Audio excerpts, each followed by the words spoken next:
Hey guys, it's Katie from heykatie.net, and today I wanted to show you for day 3 of VEDA, which is Vlogging Every Day in August, also known as Vlogust, a very simple and easy way to bespoke your bullet journal cover. I've done some covers in the past on these videos, showing you interesting ways to kind of make them more unique and special. And today I wanted to show you a new one that I've done, which is it's very, very simple and basic, but I think it adds a little something just to make it completely different from anyone else's.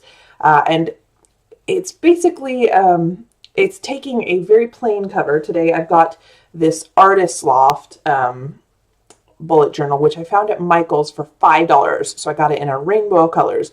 These are really good little journals. I'm actually going to do a review of them soon.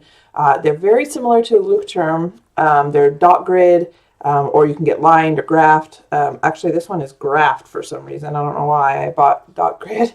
But you can actually do everything that you can do with a Luketerm, and I think they're just slightly bigger, wider than the Luketerm, but they work really, really well. So the bad thing about them, or not bad, but just, kind of disappointing thing, is there's absolutely nothing on the covers. They're very plain. They're block colors, which is fine. Some people like that. I like just a little bit of visual interest in my covers. So I try and add different things to them to make them more unique, and that way no one else in the world will have it. You can obviously buy really cool covers. Nuna makes some amazing covers for their journals. But then you have, 11 million other people who have bought them, and so yours is not special, and I like special. So I want to show you a really easy way of making it yours. So what you'll need for this is a stencil, and I've got this selection of stencils that I've bought over the years and used for various projects, usually painting related projects.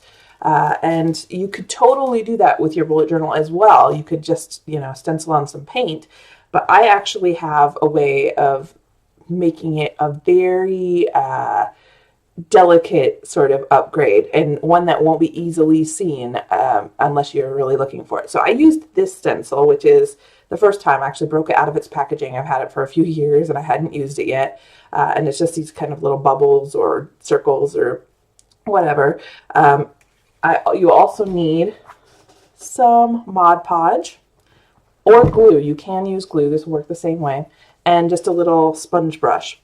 And what you're going to do is you're going to take your stencil and place it on your journal, and you're going to use Mod Podge instead of paint. So let me show you how this will work. 1 second.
Okay, so there you have it. Once you have kind of used your Mod Podge to dot on your stencil, all you have to do is wait for it to dry. And then you get this. So it's obviously totally clear. Actually, on this one, there's a couple of spots where the white is still showing through because it's not totally dry. I left it overnight, but it's still a little bit sticky. So I'm going to let it dry a little longer. But for the sake of this video, I just wanted to show you. But if you look at it, you can see there's this great texture on there. But because it's totally clear, when you're looking at it, straight on, you can't necessarily see it. So there's this great mix of matte and shiny in these, and it kind of, you could even add things to it. Like you could pour some glitter on there, and then you'd have these little glitter bubbles everywhere.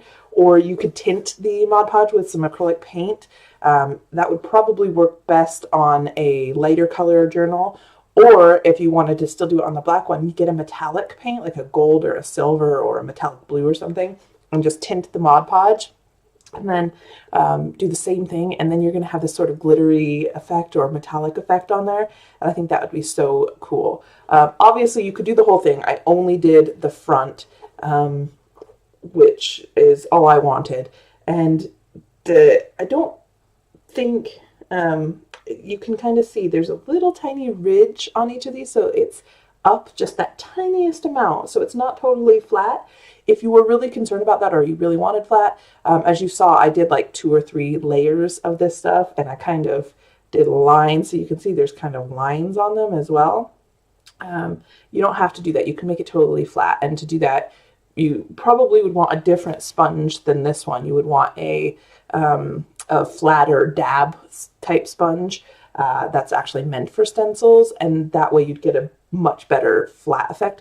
But I really wanted that texture in it. I really like having it be that tiny bit raised up from the cover and the cool textures within it. I really enjoy that. So yeah, no one else is going to have that bullet journal cover, and that means that it is mine, and I'll be able to say that is mine. Another cool thing that you could do with it is you could take actual stencils of letters, and you could, stencil out a phrase or your name or something like that. And again, it's not immediately obvious when looking at it, but then as soon as you shine some light on it or kind of turn it at an angle, you can see what it would say. And it's just kind of a cool, like, secret message sort of thing. So I really like it. I hope you do too. If you do, please give me a thumbs up. Don't forget to subscribe to my channel and follow me on social media. I'm at HeyKatieBlog everywhere. I will see you tomorrow for another day of VEDA. Bye.